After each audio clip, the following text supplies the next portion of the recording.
ज्यांची जन्मतारीख 7, 16 आणि 25 आहे त्यांच्याबद्दल थोडंसं बोलते. सरळ सरळ मनाचे लोक असतात. प्रत्येक गोष्ट जी आहे ती मनापासून करतात. शांत सोज्वळ स्वरूपाचे असतात. पटकन कुणाला फसवणं हे त्यांच्या रक्तातच येत नाही. मात्र याच्या अगदी उलट असं त्यांच्या बाबतीत होताना बघायला मिळालेलं आहे की त्यांनाच धोके मिळतात. ते ज्यांच्याशी प्रामाणिकपणाने वागतात तीच लोक त्यांना धोके देतात. बऱ्याच वेळेला लव्ह रिलेशनशिपमध्ये बऱ्याच वर्षाचं चाललेलं अफेअर असेल, नवरा बायकोचं नातं असेल, यामध्ये त्यांना धोका मिळताना तुम्हाला बघायला मिळेल. कारण की हे फार प्रामाणिक असतात पण समोरचा माणूस बरोबर नेमका त्यांना धोका देतो.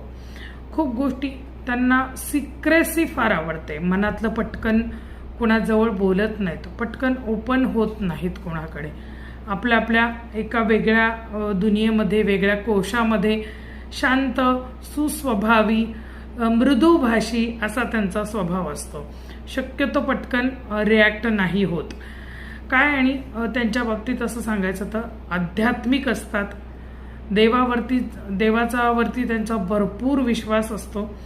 करतील तर खूप मनापासून, कुठली उपासना असेल, व्रत असेल, उपास असेल, फार मनापासून करतात.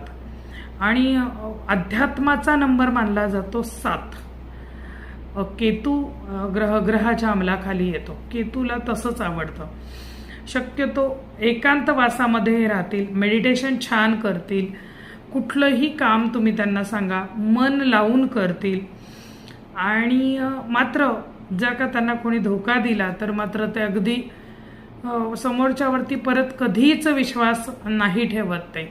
आणि एकामुळे अनेकांच्या बाबतीत त्यांचं असंच होतं की ते पटकन मग नंतर कोणावर विश्वासच ठेवायला त्यांचं मन धजावत नाही. थोडेसे हार्टी असतात, ते इमोशनल म्हणतो आपण त्या टाईपमध्ये असतात. पण इमोशन्समध्ये वाहवत कधीच जात नाहीत.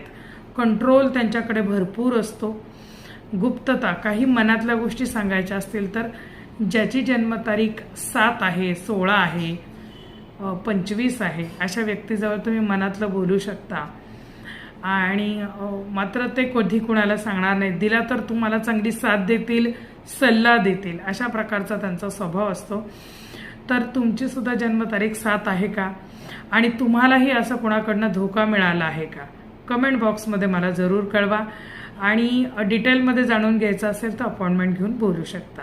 जय भवानी, जय जगदंब.